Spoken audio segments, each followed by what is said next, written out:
Hi அனைவருக்கும் வணக்கம். நான் தான் தனசேகர் பேசுகிறேன்.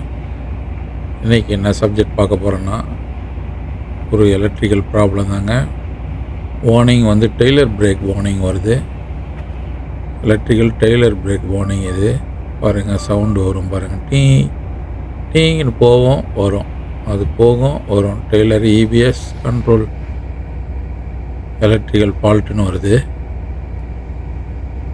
போயிடுச்சிங்களா, மறுபடியும் டக்குன்னு வரும். அது சவுண்டோடு வரும் பாருங்கள். போயிட்டு வரும். இந்த கம்ப்ளைண்ட்டு தான் இது.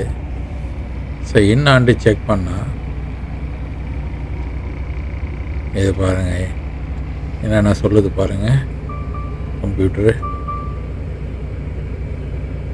ரைட் சைடு லைட்டு எரர் வருது.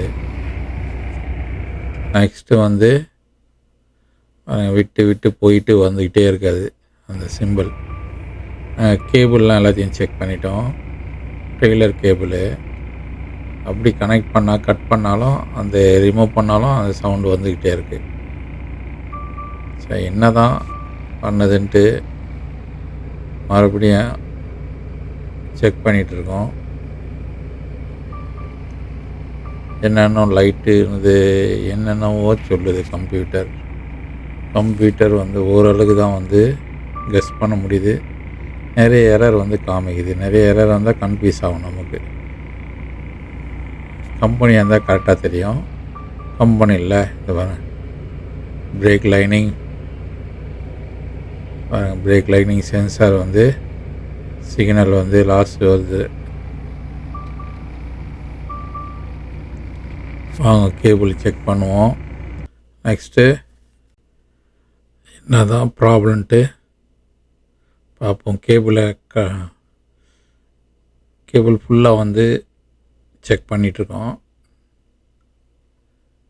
எடுத்த உடனே கேபிள் தாங்க பார்ப்போம். நிறைய பாருங்கள் கட் ஆகிருக்கு பாருங்கள். முன்னாடிலாம் கட் பண்ணி ஷார்ட் ஆகி கட் பண்ணி கனெக்ட் பண்ணியிருப்போம்.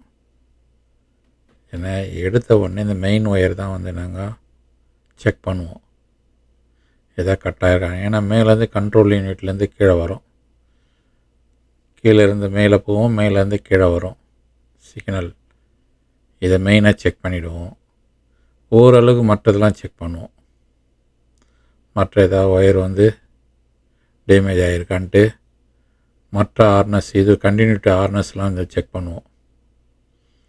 என்ன இதில் வந்து அவ்வளோ இல்லை. நாங்கள் நெக்ஸ்ட்டு வந்து இந்த வால்வை கழட்டி பழசு தான் போட்டுருக்கோம்.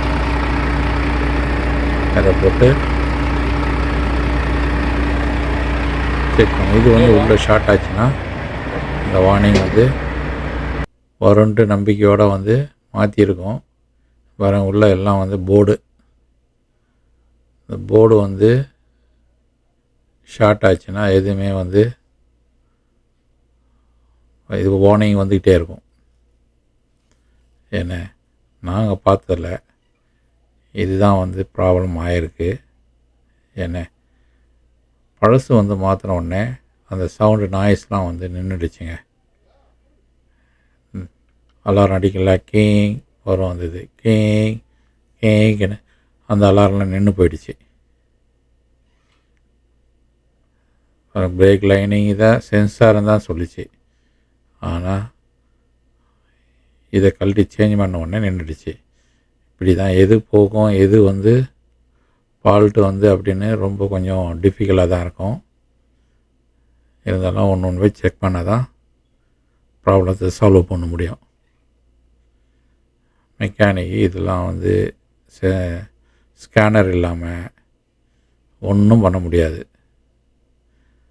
ஒன்றா கழட்டி மாட்டிகிட்டு இருக்க வேண்டியதான். ஓரளவுக்கு வந்து ஒரு 50% 60% மேலே இது சொல்லிடும் அந்த வார்னிங் இருக்குன்னு. அதை வச்சு நம்ம சேஞ்ச் பண்ணோம்னா ஓரளவுக்கு வந்து வேலையை முடிச்சிடலாம். பாருங்கள், இப்போ வரல, சவுண்டுன்றதே இல்லை, நைஸாக ஓடுது. இதெல்லாம் டிரைவருக்கு வந்து எரிச்சலாக இருக்கும். ஓகே, இந்த வீடியோ பிடிச்சிங்க சப்ஸ்கிரைப் பண்ணுங்கள், லைக் பண்ணுங்கள். இன்னும் அடுத்த ஃபால்ட்டோட வரேன். இது ஹெவி டியூட்டி க்ரெயினை ஏற்றி நிற்கிது. இது 100 250 டன்னு க்ரைனு வெளியே போகிறதுக்காக இதுக்கு. இந்த வீடியோ பிடிச்சுன்னா சப்ஸ்கிரைப் பண்ணுங்கள், லைக் பண்ணுங்கள், ஷேர் பண்ணுங்கள். அடுத்த நல்ல வீடியோவில் வரேன். பாய் பாய்.